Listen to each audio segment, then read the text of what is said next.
জীবনে কাউকে নিয়ে ঠাট্টা বা রসিকতা করার আগে একবার নিজেকে প্রশ্ন করে নেওয়া উচিত যে এটা কি আপনি ঠিক করছেন। এই যেমন দেখুন, বিজেপির রাজ্য সভাপতি শ্রমিক ভট্টাচার্যকে নিয়ে এখন অনেকেই রসিকতা করে বলছেন যে এই ভদ্রলোক মাঝে মধ্যেই চিৎকার করে বলেন যে বিজেপির তৃণমূলীকরণ হতে দেব না, তোলাবাজি হতে দেব না। কিন্তু তারপর এই শ্রমিক ভট্টাচার্যের অবস্থাটা কেমন যেন বিজেপির দেবাংশুর মতো হয়ে গেছে। যতই তিনি চৌকাঠে বডি ফেলে দিন না কেন, সবাই লাফিয়ে টপকে সেই ঢুকেই পড়ছে। দেখুন, এই রসিকতা কি ঠিক?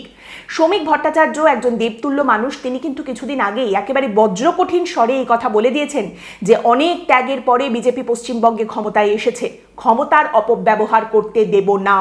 দেবতুল্য এই মানুষটি আরও মনে করিয়ে দিয়েছেন যে দেখুন, মুখ্যমন্ত্রী কিন্তু বলে দিয়েছেন দল থেকে যদি 20 জন বিধায়ককেও বের করে দিতে হয় তাতেও কিন্তু কিচ্ছু যাবে আসবে না। কাজেই দলের স্বার্থ এবং দলের ভাবমূর্তি রক্ষা করার জন্য যদি বিজেপিকে এইরকম কোনো কঠিন পদক্ষেপ বা সিদ্ধান্ত নিতেও হয় তাহলেও কিন্তু দল একেবারেই সেখান থেকে পিছিয়ে আসবে না। কাজেই আপনারা যদি মনে করে থাকেন যে বিধায়ক হয়েছেন বলেই যা খুশি তাই করবেন, সেটা কিন্তু আপনারা মোটেই করতে পারবেন না, বার্তা দিয়েছেন শ্রমিক ভট্টাচার্য। এবং শ্রমিকবাবু শুধুমাত্র যে কথার মানুষ তা তো নয়, তিনি কাজের মানুষ। তিনি অলরেডি একজন বিজেপির বিধায়ককে শোকজ করেও দিয়েছেন। কি কারণে করেছেন? বিজেপির সেই বিধায়ক কোনটা করেছেন? চুরি, তোলাবাজি, দাদাগিরি, গুন্ডামি, খুন কোনটা? একটাও নয়। গঙ্গারামপুরের বিজেপির বিধায়ক সত্যেন্দ্রনাথ রায়, তাকে শোকজ করা হয়েছে কেন? তার বিরুদ্ধে অভিযোগ তিনি আমাদের দেশের একজন প্রতিমন্ত্রী এবং তারই সঙ্গে আমাদের রাজ্যের প্রাক্তন বিজেপির রাজ্য সভাপতিকে নিয়ে লজ্জাজনক কথা বলেছেন। আরিব্বাস, কি কথা বলেছেন? সত্যেন্দ্রনাথ রায় বিজেপির বিধায়ক, তিনি 3টি কথা বলেছেন। প্রথম, বিজেপি এবং তৃণমূলের কয়েকজন নেতা মাস্তুতো ভাই। দ্বিতীয় যে কথাটা উনি বলেছেন সেটা হচ্ছে যে বিজেপির বেশ কিছু নেতা তথা মন্ত্রীর সঙ্গে তৃণমূল কংগ্রেসের ক্ষমতাচ্যুত বেশ কিছু নেতার অত্যন্ত মাখো সম্পর্ক রয়েছে। এবং 3, ঋতব্রতপন্থী তৃণমূল ভালো তৃণমূলের লোকজন বিজেপির ভেতরে ঢুকে পড়ে বিজেপির ক্ষতি করছে। এই জন্য তাকে শোকজ করা হয়েছে। দাঁড়ান, লেট মি আন্ডারস্ট্যান্ড। বিজেপির রাজ্য সভাপতি বিজেপির বিধায়ককে শোকজ করেছেন তিনি চুরি করছেন বা তৃণমূল কংগ্রেসের চোরেদের দলের ভেতরে ঢোকাচ্ছেন সেই জন্য নয়। এই তৃণমূল কংগ্রেসের চোরেরা কেন দলের ভেতরে ঢুকে পড়ছে সেটা নিয়ে প্রশ্ন করার জন্য কোট আনকোট তিনি যখন বলছেন যে ভালো তৃণমূলের লোকজন বিজেপিতে ঢুকে পড়ে বিজেপির ক্ষতি করার চেষ্টা করছে, সেই কারণে তাকে শোকজ করা হয়েছে। Thus we come back to the argument যে জীবনে কখনো কখনো কাউকে নিয়ে ঠাট্টা বা রসিকতা করার আগে নিজেকে একবার প্রশ্ন করে নেবেন যে আপনি কি ঠিক করছেন। দেখবেন অনেক সময় নিজের ভেতর থেকে উত্তর আসবে এবং আপনি নিজেই বুঝে যাবেন যে আপনি অত্যন্ত বিচক্ষণ একজন মানুষ, তাই আপনি ঠিকই করছেন। এবং আরো বেশি করে করতে হবে, কারণ হাল আরো খারাপ হতে চলেছে। তৃণমূল কংগ্রেসের সঙ্গে মাখো সম্পর্ক, তৃণমূল নেতাদের সঙ্গে মাখো সম্পর্ক এবং তৃণমূল বা ভালো তৃণমূলকে ঘুরপথে বিজেপিতে ঢোকানোর চেষ্টা করা হচ্ছে বলে যাকে নিশানা করা হচ্ছে, দাবি হলো সেই ব্যক্তির নাম সুকান্ত মজুমদার, বালুরঘাটের বিজেপির সাংসদ এবং আমাদের দেশের একজন প্রতিমন্ত্রী সুকান্ত মজুমদার। এবার সামনে পুরভোট আসছে, আপনারা জানেন। পুরভোটের প্রস্তুতি রাজ্য বিজেপি আবার শুরুও করে দিয়েছে এবং সেক্ষেত্রে দায়িত্ব কাকে দেওয়া হয়েছে? সেই সুকান্ত মজুমদারকে। পুরভোটের প্রার্থীদের ঝাড়াই বাছাইয়ের প্রক্রিয়া সুকান্ত মজুমদার দেখাশোনা করবেন এবং তিনি সেসব নাকি শুরুও করে দিয়েছেন। আমি আপনাদের এর আগে একটা পর্বে বলেছিলাম যে ভালো তৃণমূলের বা ঘুরপথে অন্য তৃণমূল হয়ে গেছি বলা কাকলি সুদীপদের একেবারে বিজেপির পাশে গিয়ে বিজেপির কোলে বসে পড়াটা দেখে যদি আপনাদের গায়ে লাগে তাহলে পুরো ভোটটা পর্যন্ত অপেক্ষা করে যান। পুরো ভোটের আগেই দেখবেন আরও গাচির বিরানি হওয়ার মতো পরিস্থিতি তৈরি হতে চলেছে। কারণ পুরো ভোটটা আসলে বিজেপিকে লোক নিতেই হবে। পুরো ভোট করানোর জন্য, পুরো ভোটে দাঁড় করানোর জন্য বিজেপিকে লোক নিতেই হবে, কারণ বিজেপির সেই রকম লোকবল নেই। তাহলে বিজেপিকে যদি নিতেই হয়, কোথা থেকে নেবে? কাদের মধ্যে থেকে নেবে? যারা অ্যাভেলেবেল আছে তাদের মধ্যে থেকেই নেওয়া হবে। এবং সেখানেই কিন্তু এটা দেখা যাওয়ার যথেষ্ট সম্ভাবনা আছে যে যারা ভালো তৃণমূল তারা টুক করে জামা বদলে গেরুয়া জামা পরে বিজেপির হয়ে প্রার্থী হয়ে দাঁড়িয়ে গেছেন।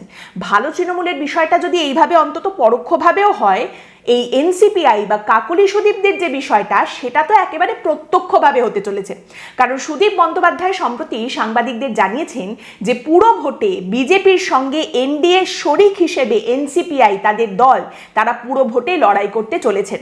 সুদীপ বন্দ্যোপাধ্যায়ের বক্তব্য, তার সঙ্গে মুখ্যমন্ত্রীর কথা হয়েছে, তার সঙ্গে বিজেপির শীর্ষ নেতৃত্বের কথা হয়ে গেছে। এটা নিশ্চিত হয়ে গেছে যে তারা পশ্চিমবঙ্গের পুরো ভোটে বিজেপির পাশে, বিজেপির সঙ্গে এনডিএ শরিক হিসেবে লড়াইতে নামতে চলেছেন। দেখুন, সুদীপ বন্দ্যোপাধ্যায় তিনি এখন অমিত শাহ, নরেন্দ্র মোদী তার নিচে কথাই বলেন না। এই বিড়ম্বনায় সবথেকে কাচুমাচু অবস্থা যদি কারো হয়ে থাকে তাহলে তিনি হচ্ছেন আমাদের রাজ্যের শিল্পমন্ত্রী তাপস রায়। ভদ্রলোকের একেবারে টকের জ্বালায় পালিয়ে এসে তেঁতুলতলায় বাসের অবস্থা হয়ে গেল। তৃণমূলে থাকাকালীন সারাটা জীবন নয়না সুদীপ তাকে একেবারে কোণঠাসা করতে করতে হ্যাটা করতে করতে এমন জায়গায় ধাক্কা মারলেন যে তাকে দলটা ছেড়ে দিতে হলো। তৃণমূল ছেড়ে বিজেপিতে এলেন, বিজেপি ক্ষমতায় এলো, তিনি মন্ত্রী হলেন। এবার শান্তিতে দুদিন নিঃশ্বাস ফেলতে না ফেলতেই আবার এই সুদীপ এসে বেতাল হয়ে তার ঘাড়ের উপরে বসে পড়া তোড়জোড় করতে শুরু করেছেন। এই নিয়ে যখন তাকে প্রথম প্রশ্ন করা হয়, তাপস রায় তখন কাঁচুমাচু হয়ে বলেন যে না না, দল যা বলবে আমাকে তো তাই করতে হবে, আমি বিজেপির কর্মী, বিজেপি যা বলবে তাই করব, আমি তো দলের ঊর্ধ্বে নই, কোনোদিন নিজেকে দলের ঊর্ধ্বে ভাবিও নি। এরপর যখন তাকে আরেকটু চেপে প্রশ্ন করা হয় যে ডরেন না কর্তা, ডরেন না, বলেন না এই যে এনসিপিআই এর সঙ্গে হাত ধরা, সুদীপের সঙ্গে হাত ধরাধরি করে আবার কাজ করতে হবে, এই ব্যাপারটা কি ঠিক হচ্ছে? তখন তাপস রায় তিনি বলেন যে দেখুন, আমার মনে হয় এনসিপিআই এর সঙ্গে যাওয়া উচিত, কিন্তু সুদীপের সঙ্গে নয়। তবে দল যা বলবে অবশ্যই আমি সেই কথা মেনে চলবো, সেই রকম ভাবেই কাজ করব।